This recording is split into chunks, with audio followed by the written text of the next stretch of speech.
بسم اللہ الرحمن الرحیم۔ السلام علیکم۔ اردو کہانی میں خوش آمدید۔ اردو کہانی سے آپ کو حقیقی زندگی پر مبنی کہانیاں روزانہ سننے کو ملتی ہیں۔ اگر آپ روزانہ نئی، سچی اور انوکھی کہانی سننا چاہتے ہیں تو ہمارے چینل اردو کہانی کو سبسکرائب کیجیے اور ہماری تمام ویڈیو اپڈیٹس کے لیے بیل آئیکن کو ضرور کلک کیجیے۔ چلیے شروع کرتے ہیں آج کی کہانی۔ یہ دن بھی عام دنوں جیسا تھا۔ میں اپنے گھر سے وہ ٹوکری اٹھائے اپنے بچوں کا رزق لینے کے لیے نکلی۔ آج انتہا کی گرمی تھی، سورج جیسے سر پر کھڑا تھا۔ میں بہت بڑی عمارت کے پاس سے گزری، شاید وہ کوئی پلازا تھا جو نیا نیا بنا تھا، بہت خوبصورت تھا، پر اب میری اس کے اندر جانے کی اوقات کہاں تھی۔ ہم تو غریب لوگ تھے، ہماری جیب اجازت ہی کہاں دیتی کہ ہم اس پلازے میں جا سکتے۔ ہاں، یہ بات بھی سچ ہے کہ کبھی یہ سب میری دسترس میں تھا، کبھی بھی میں بہت امیر ہوا کرتی تھی۔ اب میں غریب ہو گئی تھی، پر مجھے کیا خبر تھی کہ آج میری آنکھیں کچھ ایسا دیکھنے والی تھیں جس کا مجھے وہم و گمان بھی نہیں تھا۔ مجھے اندازہ نہیں تھا کہ میرے ساتھ کیا ہونے والا ہے، اور جب وہ منظر میری آنکھوں کے سامنے آیا تو میرے قدموں تلے سے زمین نکل گئی۔ میں دعوے سے کہتی ہوں، اگر میری جگہ کوئی بھی شخص ہوتا وہ میری طرح حیران پریشان ہو جاتا، بلکہ شاید ایک پل کو اس کا سانس ہی رک جاتا۔ آج میری آنکھوں نے بھی کچھ ایسا ہی دیکھا تھا۔ میں اس سمت ایسے بھاگی جیسے کوئی جان بچانے کو کسی محفوظ ٹھکانے کی طرف بھاگتا ہے۔ یہ میری زندگی کی کہانی ہے جسے سن کر آپ حیران رہ جائیں گے۔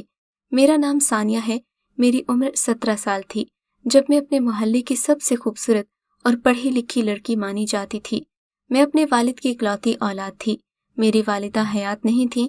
میرے والد مجھے اپنے ہاتھ کا چھالا بنا کر رکھتے، مجھ سے بہت لاڈ پیار کرتے۔ یوں تو ہم سب اس محلے میں رہنے کے حقدار نہیں تھے کہ وہاں سب سے زیادہ امیر تھے، اور کیونکہ وہ محلہ ہمارے شایان شان نہیں تھا، جب ہمارے گھر میرے والد صاحب کے دوست یا رشتہ دار آتے تو وہ بھی یہی کہتے تھے کہ تم لوگ اس علاقے میں کیوں رہتے ہو۔ میرے والد ہمیشہ یہی جواب دیتے کہ اس علاقے میں ہماری کچھ اچھی یادیں بسی ہیں، اس لیے ہم یہاں سے دور نہیں جانا چاہتے۔ ایک دن میرے گھر میں میرے والد صاحب لان میں بیٹھے اخبار پڑھ رہے تھے جب ایک کاغذ کا ٹکڑا ان کی طرف پتھر کے ساتھ آیا۔ انہوں نے اسے کھول کر دیکھا تو اس میں کچھ عجیب لکھا ہوا تھا۔ پڑھ کر ان کی حالت بگڑنے لگی، بری طرح چلا چلا کر مجھے پکارنے لگے۔ میں حیران پریشان رہ گئی کہ آخر ایسا بھی کیا ہو گیا۔ بھاگتی ہوئی وہاں آئی اور پوچھا کیا ہو گیا ہے۔ دراصل وہ ایک دھمکی والا کاغذ تھا جس پر لکھا تھا اپنی بیٹی کی شادی فلاں لڑکے سے کرا دو، نہیں تو وہ اسے اٹھا کر لے جائے گا۔ اور جس لڑکے کا نام لکھا تھا وہ تو محلے کا بدنام ترین لڑکا تھا۔ یہ بھی لکھا تھا کہ جلدی اپنی بیٹی کی شادی اسی لڑکے سے کروا دو جس سے وہ محبت کرتی ہے، نہیں تو دونوں بھاگ بھی سکتے ہیں۔ میرے والد تو مجھے فوراً آڑے ہاتھوں لینے لگے۔ آخر یہ سب کیا ہے؟ کبھی ایسے کسی کے گھر میں خط آئے؟ یہ کیسے ممکن ہے کہ تمہیں ان سارے معاملات کی خبر نہ ہو؟ بتاؤ مجھے کون ہے وہ؟ آخر یہ سب کب سے چل رہا ہے؟ اس دن میں نے دیکھا باپ، بھائی، شوہر جتنے بھی محبت کرنے والے ہوں، عورت کے معاملے میں وہ ہمیشہ مرد بن کر ہی سوچتے ہیں اور عورت کو صرف عورت ہی سمجھتے ہیں۔ یہ بھول جاتے ہیں کہ وہ عورت ان کی لگتی کیا ہے۔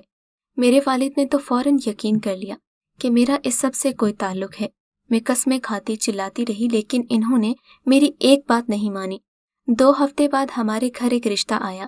ایک لڑکا تھا جس کا نام حمید تھا۔ اس کی والدہ، وہ لوگ ہم سے قدرے غریب بھی تھے۔ وہ لڑکا بھی دیکھنے میں واجبی سی شکل و صورت کا مالک تھا۔ میرے والد نے یہ سوچا کہ یہ لڑکا اس سے تو بہتر ہے جس کے ساتھ مل کر میں نے یہ سارا کھیل رچایا ہے۔ انہوں نے میری شادی حمید سے کر دی۔ جو تم کہتی تھی وہ میں مان نہیں سکتا تھا۔ اس سے پہلے کہ تم میرا منہ کالا کروا دیتی، میں ایک شریف انسان سے تمہاری شادی کروا رہا ہوں۔ اب اسے اپنی آخری سانس تک نبھانا۔ میرے والد مجھے رخصت کر کے خود وہ گھر چھوڑ کر لاہور رہنے چلے گئے، کیونکہ وہ میری شکل بھی دیکھنا نہیں چاہتے تھے، اور جس گھر میں میری شادی اتنی جلدی میں کروا گئے تھے وہ تو میرے قابل ہی نہیں تھا۔ وہ گھر نہیں، ایک کوارٹر تھا جہاں زندگی کی بنیادی ضروریات بھی نہیں تھی۔ حمید نے شروع کے کچھ دن تو مجھ سے رویہ اچھا رکھا، لیکن پھر اس کے بعد جیسے وہ اپنی پرانی روٹین پر چلا گیا، وہی دوستوں کے ساتھ آنا جانا، رات کو دیر سے گھر آنا، میرا بھی کوئی خیال نہ کرنا۔ 4 سال گزر گئے، میں 2 بچوں کی ماں بن گئی۔ وہ ایک عام سا دن تھا، میں اپنے گھر کے کام کر رہی تھی، حمید بھی اپنے کریانے کی دکان پر گیا تھا۔ मेरी सास बीमार थी, सो बिस्तर पर पड़ी थी कि मुझे एक कॉल आई। इसे सुनकर मेरे कदमों तले से ज़मीन निकल गई। किसी ने हमीद को अगवा कर लिया था, क्योंकि वो जानता था कि मैं एक अमीर बाप की बेटी हूँ, इसीलिए उसने एक बहुत भारी रकम मांगी थी। मेरे तो आसान खता हो गए। सोचने लगी अब क्या करूँ, किससे मदद मांगूं। मिलाखिर अपने ही बाबा का ख्याल आया।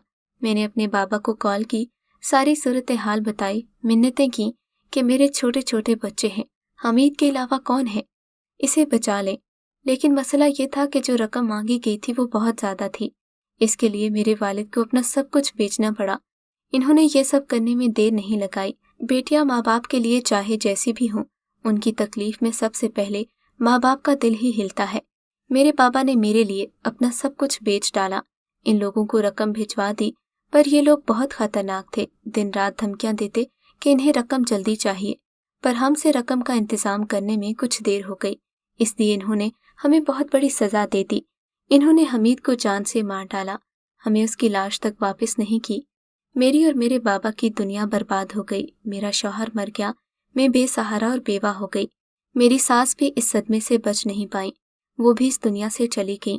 मेरे वालिद भी बीमार रहने लगे। इनको बड़े भाई के पास भिजवा दिया और जो पैसे और कुछ नकदी बच गई थी, उसके साथ मैंने अपने बच्चों का पेट पालना शुरू किया। घर में छोटा सा ट्यूशन सेंटर बना लिया। अब यही मेरी जिंदगी थी। कुछ वक्त बाद मुझ पर एक और कयामत टूट गई कि वालिद साहिब भी इस दुनिया में न रहे और मैं बिल्कुल बेसहारा हो गई। बहुत ज़्यादा अमीरी से बहुत ज़्यादा गुर्बत की ज़िंदगी तक का ये सफ़र मैंने सिर्फ इसलिए तय किया कि एक गलत फहमी ने मेरे पापा को मुझसे बदगुमान कर दिया। मैं बेवा थी और मैंने दूसरी शादी नहीं की थी, क्योंकि अब सिर्फ मुझे अपने बच्चों के लिए जीना था। मैंने बहुत बुरा वक्त देखा। 20 साल गुजर गए। ये भी आम दिनों जैसा एक दिन था। मैं अपने घर से वो टोकरी उठाए अपने बच्चों का रिस्क लेने के लिए निकली थी। आज इंतहा की गर्मी थी, सूरज जैसे सर पर खड़ा था। मैं एक बहुत बड़ी इमारत के पास से गुजरी। शायद वो कोई प्लाजा था जो नया नया बना था, बड़ा ही खूबसूरत था, पर अब मेरी उसके अंदर जाने की औकात कहाँ थी।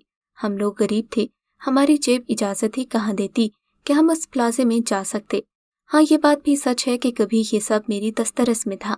मैं बहुत अमीर हुआ करती थी, लेकिन आज वक्त बदल गया था।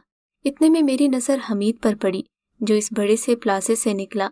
इसके साथ एक औरत और एक जवान लड़का भी थे। ये लोग अपनी एक बड़ी सी गाड़ी में बैठे और वहां से रवाना हो गए। मैं हैरान परेशान हो गई, पर यह कैसे हो सकता था? हमीद तो इस दुनिया में नहीं था। मैं अपने घर आई, रात भर यही सोचती रही कि मैं अब क्या करूं, कैसे पता लगाऊं कि वो कौन था। मैं 10 दिन तक रोज इस प्लाजे के बाहर जाती, कभी अंदर भी चली जाती और देखती रहती कि वो लोग यहाँ दोबारा आए तो मैं इनसे बात करूं या कुछ पूछूं। और एक दिन ऐसा ही हुआ, वो लोग वहां पर आए। मैं पहले से ही वहां मौजूद थी, थक हार कर वापस जा रही थी, लेकिन जाते हुए मैंने इन्हें देख लिया। मैं इनकी तरफ लपकी और हमीद को खुशी से देखने लगी। हमीद, तुम जिंदा हो? ये कैसे हुआ? कहाँ थे तुम? और मुझे क्या भूल गए? क्या तुम हमारे बच्चों को भी भूल गए? देखो मैं किस हाल में हूँ। मेरे साथ घर चलो, बच्चे तुम्हें देखकर बहुत खुश होंगे। उसके साथ खड़ी औरत मुझे डांटने लगी। उसने मुझे खूब बातें सुनाई कि तुम कौन हो, कहाँ से आ गई हो, मेरे शौहर के साथ ये क्या बातें कर रही हो, और इसे हमीद क्यों कह रही हो? इसका नाम तो जफर है। शायद मुझे गलत फहमी हो रही थी, शायद वो हमीद नहीं था, पर वो जैसे मुझे देख रहा था, उसकी आंखें बता रही थी कि वो हमीद है और वो सब जानता है। उसने मुझे एक तरफ धक्का दिया और कहा, आपको कोई गलत फहमी हुई है, मैं आपको नहीं जानता। फिर ये लोग वहां से चले गए। मैं चीखती चिल्लाती रह गई कि ये मेरा शौहर है। 1 हफ्ते तक मैं घर से कहीं बाहर नहीं गई, काम पर भी नहीं गई। बच्चे भी परेशान होने लगे कि क्या हो गया है। मुझे बहुत तेज बुखार हो गया था। मैं बिस्तर से लग गई थी। दिन रात हमीद के बारे में सोचती। क्या वो हमीद नहीं था तो फिर वो कौन था? आखिर ये सब क्या हो रहा था? क्या जिंदगी मेरे साथ फिर से कोई खेल खेल रही थी? फिर एक दिन मेरी जिंदगी में कुछ ऐसा हुआ जिसे मैं कभी भुला नहीं सकती, जो मेरी जिंदगी में होने वाला सबसे अजीब और बड़ा वाकया था। वो अपने घर आया, वो अपने बच्चों से मिला, लेकिन जब वो गया था उस वक्त बच्चे इतने छोटे थे कि उसे पहचान नहीं सके। वो भी उनको यही कह सका कि मैं तुम्हारे बाबा का रिश्तेदार हूँ। फिर हमीद मेरे पास आकर बैठा और कहने लगा, ये क्या हाल बना रखा है तुमने? जबकि मैं उसे हैरान होकर देख रही थी। मेरी आंखों में सिर्फ सवाल थे जिनका जवाब मुझे चाहिए था। हमीद ने भी ये महसूस कर लिया और बताया, देखो सानिया, ये दुनिया एक जंग का मैदान है। यहाँ कुछ भी आसानी से नहीं मिलता। जिंदगी भी एक बार मिलती है। तुम मेरे लिए एक जरिया थी। मुझे हमेशा से बहुत अमीर होना था। गुर्बत से मुझे नफरत है सानिया। तुम हमारे मोहल्ले की सबसे अमीर लड़की थी। वो खत मैंने ही तुम्हारे घर पर भिजवाया था ताकि तुम्हारा बाप तुमसे बदजन हो जाए और तुम्हें किसी के भी हवाले कर दे। ऐसा ही हुआ, वरना तुम जैसी लड़की का रिश्ता मुझे कैसे मिलता। और मैंने जो सोचा सब वैसा ही हुआ। मैं तो यही समझता था कि जो तुम्हारे बाप का है वो सब तुम्हारा है। तुम इस हवेली में रहती हो, मैं भी इसमें रहूंगा। पर तुम्हारा बाप अजीब इंसान था। वो अपना सब कुछ बेचकर वहां से चला गया। कुछ साल तो मैंने बर्दाश्त किया, फिर सोचना शुरू किया कि अब क्या करूं। फिर मुझे एक ख्याल आया। मैंने अपने दोस्तों के साथ मिलकर अपने अगवा होने की झूठी खबर फैलाई। मेरा इरादा सिर्फ इतना था कि एक दफे मुझे रकम मिल जाए तो मैं तुम्हारे पास वापस आ जाऊं, हम अपनी नई जिंदगी शुरू करें। लेकिन जिस जगह पर मैं कुछ दिन रहा वहां मेरी मुलाकात इरम से हुई। मुझे उससे मोहब्बत हो गई। जब मेरे हाथ में दौलत भी आ गई और एक हसीन लड़की भी, तो मुझे तुम्हारी क्या जरूरत थी। मैंने अपनी झूठी मौत की खबर तुम्हें भिजवा दी और इरम के साथ एक नई जिंदगी शुरू कर ली। लेकिन तुम तो वाकई बहुत बुरे हालात में हो, इसीलिए मैं तुम्हारी मदद करने आया हूँ। ये कुछ पैसे हैं जो तुम रख लो। इतने ही पैसे तुम्हें हर महीने मिलते रहेंगे। अपना और अपने बच्चों का पेट पालना और दोबारा मेरे पास मत आना। मैं अपनी जिंदगी में बहुत खुश हूँ। हमीद ने मुझे सब कुछ बताया। मैं हैरान रह गई। हमीद, तुमने कितनी आसानी से मेरी जिंदगी बर्बाद कर डाली और अब मुझे अपनी जिंदगी की आबाद होने की खबर सुनाने आए हो। मुझे तुम्हारे पैसों की जरूरत नहीं। तुम जैसा खुदगर्ज इंसान मैंने आज तक नहीं देखा। मैं आज भी तुम्हें बद्दुआ नहीं दूंगी, क्योंकि मेरे बाप ने मेरी ऐसी तरबियत नहीं की। हमीद ने पैसे मेरे सिरहाने तकरीबन फेंके और मगरूर अंदाज में कहने लगा, अब बेशक तुम एक अमीर बाप की बेटी थी, लेकिन सोच तुम्हारी गरीबों वाली ही रहेगी। तुम भी बेवकूफ हो। तुम्हारा बाप भी एक बेवकूफ और जिद्दी इंसान था। मैं तो मदद करने आया था, पर तुम्हें नहीं चाहिए तो ना सही। इस उम्र में अब तुम्हें अपनाएगा कौन, और कौन तुम्हारी मदद करेगा। हमीद ने इतना कहा और जाने लगा। मैं उस पर चिल्लाई, अल्लाह के इंसाफ से डरो हमीद। वो मुझ पर तंजिया हंसी हंस दिया। घर से उसे निकले 5 मिनट ही हुए थे कि चीखों के शोर की आवाज सुनाई दी। मैं बिस्तर से उठकर बमुश्किल बाहर आई तो सामने का मंजर देखकर दिल बैठ गया। अपनी नजरों पर यकीन नहीं आया। अल्लाह का इंसाफ था। हमीद जैसे ही हमारे घर से निकला उसका एक गाड़ी से एक्सीडेंट हो गया। वो मौके पर ही मर गया था। मैंने आसमान की तरफ देखा।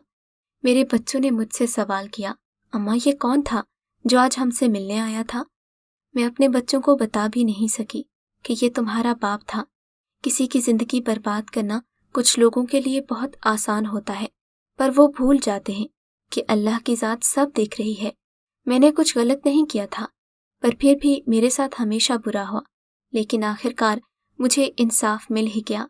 अब मेरे बच्चे बड़े हो गए हैं, पढ़ लिख गए हैं और मेरे बच्चे ही मेरा फ़ख्र हैं। अगर आपको ये कहानी अच्छी लगी है तो इस वीडियो को लाइक कीजिए और इस तरह की मज़ीद वीडियोस देखने के लिए हमारे चैनल को सब्सक्राइब कीजिए।